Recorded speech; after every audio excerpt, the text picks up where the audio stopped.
I don't know if the speakers are on. No, yeah, they are. Okay, cool. You can hear me okay? Okay, yeah, we want just enough. Good. And the Zoomers here, can you tell David if they can hear? Okay. Well, nice to see everybody. New friends and old friends and new. We're going to continue our explorations of this strange little chant that we just did called the Heart Sutra, the heart of our practice, the heart of our lives. And central to the strange little chant is the odd term. Strange, odd. Why did I come to this place? Emptiness. Emptiness. Which is a wonderful thing and a little baffling at first and later on too. But incredibly helpful, like life-changing as we live into it.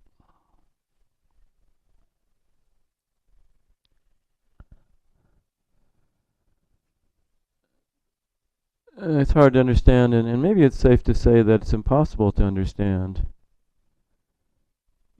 if we think about the word understand the way we usually think about it. That to understand something seems to mean that we shift our collection of concepts and ideas around so that the new thing fits in, which might mean we need to rearrange our existing collection of ideas and concepts, or maybe we just kind of tweak to our own devising whatever the new thing is. We do that too, right? Because we want the world to make sense, and we want us to make sense. But emptiness is exactly about the way the world cannot be contained and defined by our concepts and words. That there's something much vaster, more mysterious, more sort of interconnected and interpenetrating. And when we have words for these things, I'm using words, and yet somehow beyond even those words. So maybe we need a different word from understanding in our studies of this pointer to a concept about non-concepts, which is emptiness. The word appreciate is often used. I think that's a good word. Can we appreciate emptiness more deeply? Can we appreciate our lives more deeply? Sometimes we study a Japanese teacher who's seen as the founder of this school from the 13th century named Dogen. And his writing is all laced with this, laced with emptiness, and it's really hard to understand in that way. So I was just remembering my teacher, Norman Fisher, one time talking about going to a study session about that teacher, about Dogen, the ancient teacher, with a contemporary Japanese teacher, Maezumi Roshi, in LA. Or maybe Maezumi was visiting, I don't know. And how Maezumi, he said, just kind of like lit up and said, let us appreciate Dogen together. I thought that was good. I think that's what happens on our Tuesday night group, right? You don't try to understand, and on a good night maybe you appreciate, maybe some nights you don't appreciate. I heard you're into a hard one right now. Hard to appreciate. That's all right. No? Okay. It's all good. All right. Oh, okay. All right. Okay. I heard wrong. Favorite, not favorite. So I think it's a gradual process too. We're pushing against something that's literally counterintuitive because our intuition is based on everything we know, right? And sometimes it is true that there are big shifts in understanding. You learn something new or you have an experience, in life. Maybe meditation is involved if you're around here. And there's some kind of big shift, like, oh, right? We all have that feeling, right? The aha moment. We love the aha moment. Sadly, they don't stick around very long, but we love the aha moment. But I think it's also very gradual at the same time. And I think with appreciating emptiness, it's not like the conscious mind will say, hey, cool, you're more in accord with emptiness now, good job. Because that would exactly not be emptiness. But I do notice, I think, I'm trying to understand myself a little bit here, which is all guesswork anyway. I feel like when I'm in more accord with emptiness, or more in touch with emptiness, or more appreciating emptiness, I hesitate to say understanding. I think when that's happening, I'm more open, and more accepting, more flexible. And when the opposite is true, when I'm out of touch with emptiness, rigid, reactive, fearful. And boy, so much of this shows up in our relationships with each other, doesn't it? More in accord with emptiness, more open. It's so much easier to love and appreciate people with all their little quirks, and we recognize, oh, my quirks too, and how is it we ever get along, We have to be radically open to actually get along with each other. And then the way it goes the other way when we're closed, when we're out of touch with emptiness, attributing all kinds of things to other people, reactive, and so on. So I was trying to think about what happens in detail, in these two states in regard to the five skandhas. And if you weren't here for those talks, and in general, it might be useful to have the Heart Sutra open in the chant book on page whatever it is. We're so precise now. Yeah, we know all the pages now. Amazing. I was thinking how precise it was as I sat down, Now's the time to do this. Now, page 2. Now this. It's great. We know what we're doing. Sort of. Anyway, early on, the text talks about these 5 categories of experience called aggregates or skandhas, and the great news being that they too are empty. But we were reviewing at some length the other week that this teaching is really useful with or without emptiness. Emptiness just makes it even better. That the Buddha said one of the ways to loosen up your self-referential, self-centered self, which we are in love with and in hate with all at the same time, in all kinds of relationship with, is to actually take a fresh look at experience, and you may see that all your experience can't exactly be explained by me or me-ness, But maybe it could be explained by these 5 categories, since he gives these 5 categories. So I was thinking about when I'm closed and reactive with the 5 skandhas. The first of them is form, physicality. And how it feels in the body, to feel constricted, annoyed, icky, right? Yeah. So you can notice that. And then already the conversation is starting to change, right? It's a little bit different thing to be saying to yourself or saying out loud, so-and-so's horrible or whatever. When you start to recognize what's happening with you, you see, oh, the body's really tight and constricted. Look at that. And the second skandha, translated as sensations in our book, feeling tone is better. The way the mind sorts things into pleasant and unpleasant, like it, don't like it, pretty constantly, maybe incessantly. And yeah, that's unpleasant. I don't like those states when I'm feeling reactive. And perception, I was thinking about perception, which is just like it says in English, sounds like in English, perceiving things and naming them and trying to discern what's happening, perceiving what's happening.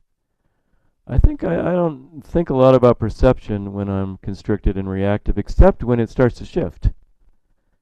Especially when the reactivity starts to lift, and then that's one of the first things I notice. Oh, my perspective shifted a little bit there, look at that, And so this Buddhist teachings are saying, is that you figuring it out, or is that your perspective shifting? Which isn't exactly you, it's perspective. But the 4th skandha is the big one for this kind of stuff. Mental objects, mental formations. I think it says formations in the book. all of our thoughts and opinions and emotions and feelings and all these mental things that are floating around, swirling around, you know, cooking together in our minds. And that's where it's all seems to be happening, even though it's not really just happening there. And that's where the opinions are about how horrible so-and-so is, you know. How they should know better, you know. How I'm right, you know. But then I was realizing, well, then when it does start to shift on a good day, I can also identify these are mental formations, right? And that starts to change the conversation a little bit, to be able to say that's impatient rather than what's up with him, you know, what's up with her, him. To be able to recognize, oh, that's a feeling of impatience. Oh, that's an incessant memory going in loop, you know, on a loop, you know. Oh, that's a judgment or an opinion, you know. Am I really sure that's what's happening? I'm not, no. To be honest, no. But the funny thing about it is, though, that we might think when we're not really in touch with emptiness, that just identifying those feelings ought to fix it, you know. That ought to be the secret sauce. Because it's a significantly different thing to say judgment is arising or anger is arising than saying, well, so-and-so's a schmuck, it's natural, you know. Right? But I do notice when I'm able to identify the arising of these things in the mind, there is a little bit of space there, so there's a little sense of hope. But, you know, I'm still dug in, you know. Yeah. Well, impatience arising, but that's justified, right? And then the fifth skandha is consciousness, the sort of space in which all this is happening, which I think when I'm triggered at all, I'm not too aware of consciousness, because I just kind of take it for granted that things are actually happening in the way that I think they are, and I don't notice the container, you know, the space in which it's happening, until I start to come out of it. So this quality of emptiness, or the aspect of kind of interdependence that it points to, and we'll get to that, sometimes called the absolute or the ultimate reality, is the space in which we see none of this stuff is real, you know? Not even kinda. None of it is the way that we think it is. That it's not this thing and that thing, but a swirl of thingness arising and passing away, interconnected in a way beyond what we can ever understand with our little brains.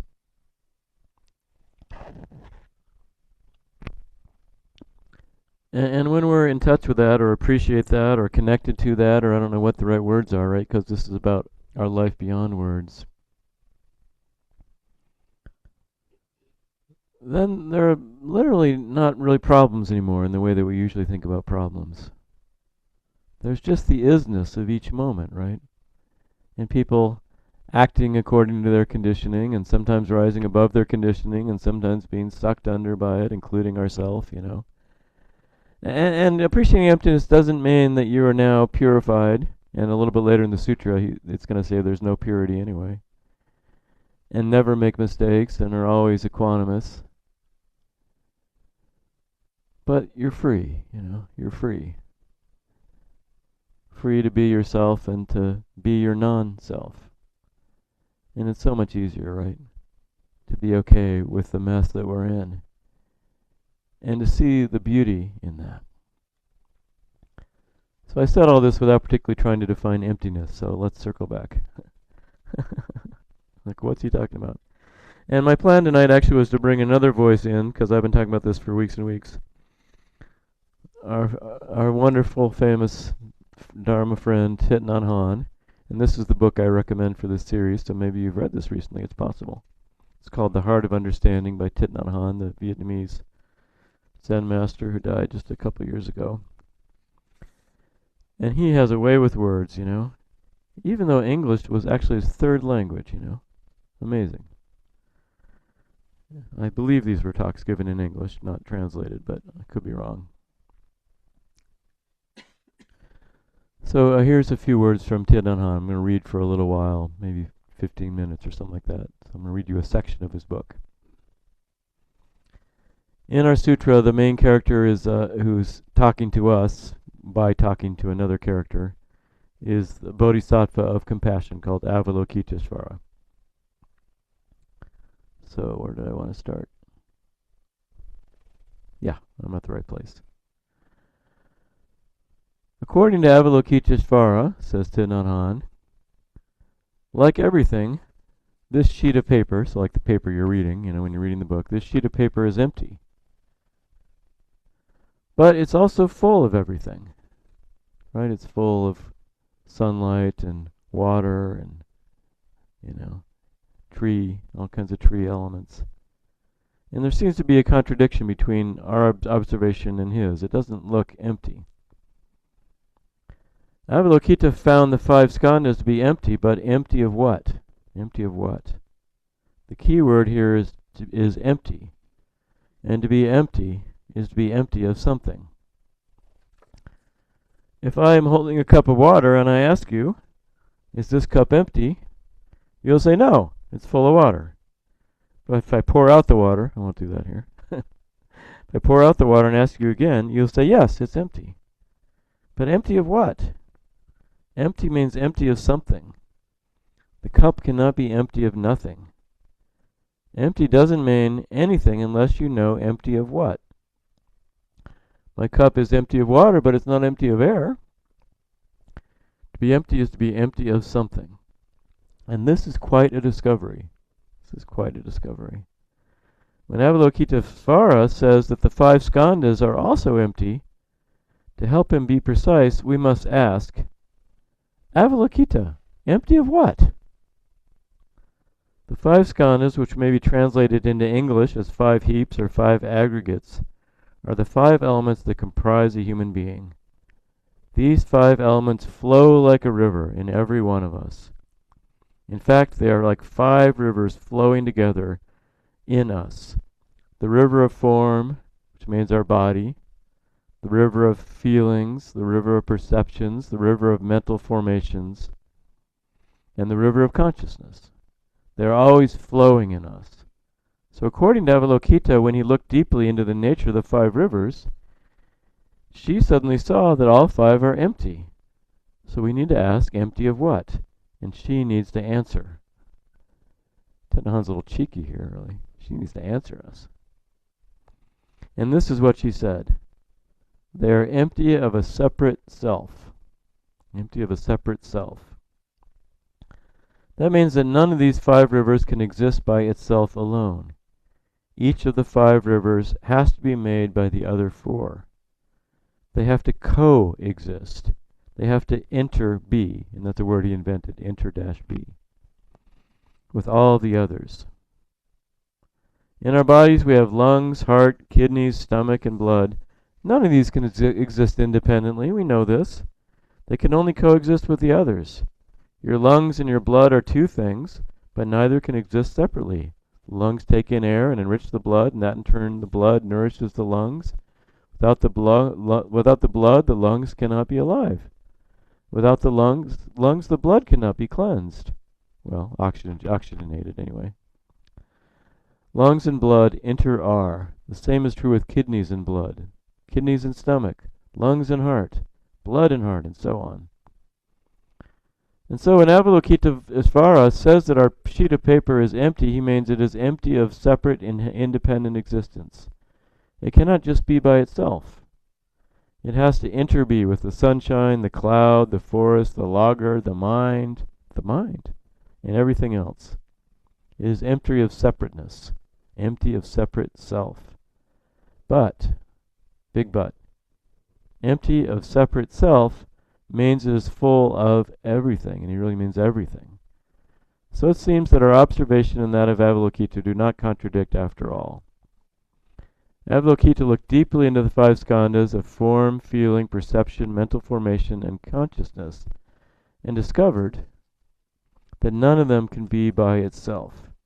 Each of them can only interbe with all of the others. So this tells us that form is empty. Form is empty of a separate self, but is full of everything in the cosmos. The same is true with feelings, perceptions, mental formations, and consciousness. And so that means we're the same way, right? We're not so separate as we thought. And now he uses a famous analogy, which is such a great analogy that it will always be overused. Waves in the ocean. Waves in the ocean. I got criticized once for going on too long about this metaphor. It sticks with you, you know. You get criticized by your teacher. He says to me, that talk was pretty good, but you could have stopped a little earlier. Anyway, on. Form is the wave and emptiness is the water. Form is the wave and emptiness is the water. You can understand emptiness through that image. The ancient Indians speak in a language that can scare us. I mean, it sounds creepy, right? To be empty. It sounds bad in English. But they actually did use that word, you know, in other languages, but same word. They speak in a language that could scare us, but we have to understand their way of expression in order to really understand. In the West, when we draw a circle, we consider it to be zero, nothing. But in India, a circle means totality, wholeness. So the meaning of the same thing is the opposite. So, form is emptiness, emptiness is form, is like the wave is water, and water is the wave. Form does not differ from emptiness, emptiness does not differ from form. The same is true of feelings, perceptions, mental formations, and consciousness. Because these five contain each other, because one exists, everything exists. In the Vietnamese literature, there are two lines of poetry made by a Zen master of the Li dynasty, 12th century. He said, if it exists, then one speck of dust exists. If it doesn't exist, then the whole cosmos doesn't. If it, and it is undefined on purpose here, if it exists, then one speck of dust exists. If it doesn't exist, then the whole cosmos doesn't. He means that the notions of existence and non-existence are created by our minds. He also said the entire cosmos can be put on the tip of a hair, and the sun and the moon can be seen in a mustard seed. Isn't that fun stuff? These are images that show us that one contains everything and everything is just one. You know that modern science has perceived this truth, that not only matter and energy are one, but matter and space are one. Not only matter and space are one, but matter, space, and mind are one, because mind is in it. Because form is emptiness, form is possible. So now we're into the good news. Because form is emptiness, form is possible. And in form we find everything else. Feelings, perceptions, mental formations, and consciousness. So our whole existence is right there, is empty. Emptiness, with regards to us, means empty of separate self. It's full of everything, though. So we are full of life. The word emptiness shouldn't scare us. It's a wonderful word. To be empty does not mean non-existent. If the sheet of paper is not empty, then how could the sunshine, the logger, and the forest get into it? How could it be a sheet of paper then? The cup, in order to be empty, has to be there. So feelings, perceptions, mental formations, and consciousness, in order to be empty of a separate self, they have to be here. So form is emptiness, emptiness is form, see? Emptiness is the ground of everything. Thanks to emptiness, everything is possible. This is a declaration made by Nagarjuna, the Buddhist philosopher of the 2nd century. Big deal guy in Buddhism. Emptiness is quite an optimistic concept. We should be glad about emptiness. If I'm not empty, I can't be here. If you are not empty, you can't be here. Because you are there, I can be here. That's literally true right now, right? Yeah. This is the true meaning of emptiness. Form does not have a separate existence. Nothing is separate. Avalokita wants us to understand this point because it will make us free. Because if we're not empty, we become a block of matter. We can't breathe, we can't think. Be empty means to be alive, to breathe in, to breathe out. We cannot be alive if we are not empty. Emptiness is impermanence, it is change. So we shouldn't complain about impermanence anymore. Because without impermanence, nothing is possible. Nothing is possible. When you have a grain of corn and you entrust it to the soil, you hope it'll become a tall corn plant. If there was no impermanence, the grain would just sit there, be a grain of corn forever, and you'd never have an ear of corn to eat. Impermanence is crucial to the life of everything.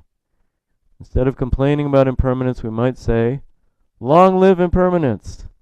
We might say, long live emptiness. We should have rallies. Thanks to impermanence, everything is possible. And emptiness and impermanence aren't exactly the same thing, but they're so connected. He's using that interchangeably. Emptiness is important because without emptiness, nothing is possible. We should also say, long live emptiness. Yeah. So, emptiness is the basis. Thanks to emptiness, life is possible. All the skandhas follow the same principle. Thank you, Thich Nhat Hanh. And so he's trying hard there with emptiness for us. And interestingly, right towards the end of his career, he decided maybe emptiness is too hard, and he started talking about this in a whole different way. So this is not easy stuff. Even the great Thich Nhat Hanh at one point was like, well, I don't know about emptiness. To just clarify a little more about the wave and the water, because it's such a great metaphor. It really has helped me a lot. So imagine the ocean, right, with the waves. And we're like the waves, right? We seem to be separate. There's one wave here and there's another wave there, right? And so this wave is like, hey, I'm a wave, you're a wave, we're good, And then what's coming up? That's bad, right? We don't want that. But actually, you just got to look down, right? And feel. Oh, we're all just the water. We're all the ocean, right? So we're just a manifestation. So there is the appearance of a wave and there's an appearance of people. But people are just a manifestation of life, right? Just like a wave is a manifestation of the ocean. Coming and going, rising and falling, living, born, living and dying. And we're not through these teachings trying to become insensitive or unfeeling, There is a stage, sometimes people get a little lost in emptiness. And it makes them a little bit unfeeling. They'd be like, someone's dying. It's no good to be like, yeah, it's okay. We're all empty anyway. No biggie, right? That's not right, It's sad, right? It's horrible. And it's also okay. So the other thing I love about these teachings is that it really helps to hold what seem to be opposites to us, right? But, to the ocean, they're not opposites. It's to the wave that they seem to be opposites. So emptiness helps us see that because for us it's not so simple. We can't just look down and see the water. Because life is not visible to our eyes in that way. But it can be felt, right? It can be felt. It can be felt. And I think these teachings with this ability to hold opposites help too, because you start to realize that nothing is inherently one way. Nothing is inherently any particular way. And I had an example of that from today, actually. This is actually pretty sad. How many people know the historical figure Cesar Chavez? You need to read about that today, yeah. So, really important labor organizer in the farm worker community, Mexican-American man. Politically active in the 60s and 70s, and basically changed the lives of every American farm worker through his efforts and his organization. It wasn't just him, but he was the leader of the thing. Incredibly effective leader, very charismatic, great speaker, organized as all get out, tireless, a great saint of organized labor. So that's in one hand, right? And that's not true, because today we found out at the same time he was abusing women left and right. And a couple of really sad things. One was at the time, and I just learned this today, his right hand person was a woman named Dolores Huelga. Yeah, Dolores Huelga.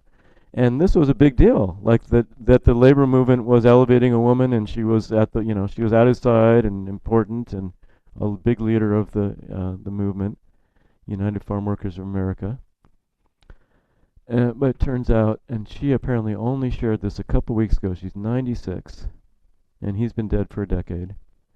And she said, well, starting in 1966, he raped me, And she had 2 kids that she hid, and Yeah, yeah. She wore loose clothing through the pregnancies and just hid the whole thing. So Cesar Chavez, right? Wonderful and horrible, right? So there's no inherent anything here, right? And doesn't mean that's not horrible because he did this amazing thing that benefited many, many people. People most in deepest need, right? The bottom of the American economic pyramid, crushed by it. And they still work ridiculously hard for low wages, right? But a lot better. And on the other hand, an abuser. So yeah. So I don't know. Emptiness helps a little bit.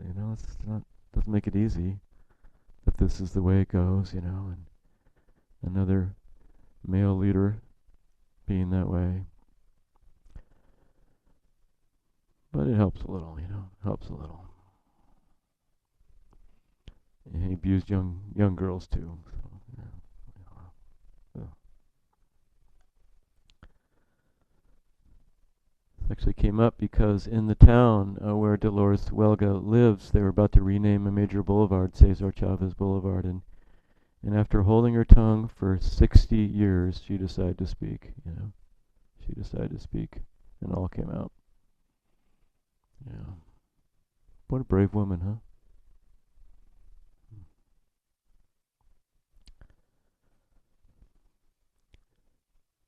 So we are full of contradictions. And these teachings help us see, well, they're not exactly contradictions. It's all a swirl of interconnected, conditioned reality. The Buddha spoke eloquently for his whole life about the power of the deep poisons in our minds, greed, hatred, and delusion, and that we can heal from them. And these teachings were emphasized later, after the historical Buddha, to help sort of describe the space in which that healing happens. The space where nothing's fixed, nothing's any one particular way, because everything is everything. And there's a freedom and a joy there, as well as a freedom and a sorrow together. And as we've looked pretty deeply already, that the main character speaking in this sutra about emptiness is the Bodhisattva's compassion is really important here, right? Because it's wisdom. It's a wisdom and a compassion teaching. That the compassion arises naturally. You feel more deeply the suffering. And I was just talking to somebody about practice, and I think one of its qualities, for good or ill, is with the great joy of connection and the increased trust in this crazy situation, we do suffer, And maybe a condition of being willing to practice deeply is being willing to suffer more in some ways, This is why Zen groups never get too big. But once you're in it, you realize, yeah, but it's worth it, Well, what could be better than this, To really feel our lives deeply and connect deeply. Deeper than we can understand, because that's the space of emptiness. And it wouldn't be too far of a stretch to say that emptiness is the root of love, of real love, unconditioned love. Love where you're not fixing yourself or your beloved into any position or posture, or concept. So I actually thought we'd do a little exercise in groups of 3 with the rest of our time. We have 15 minutes. I'm a little proud of myself. I didn't go on as long. And this is a bit of an experiment, so we'll see how this works. So I hope you're feeling open-minded and open to anything. We'll get into groups of 3, and we'll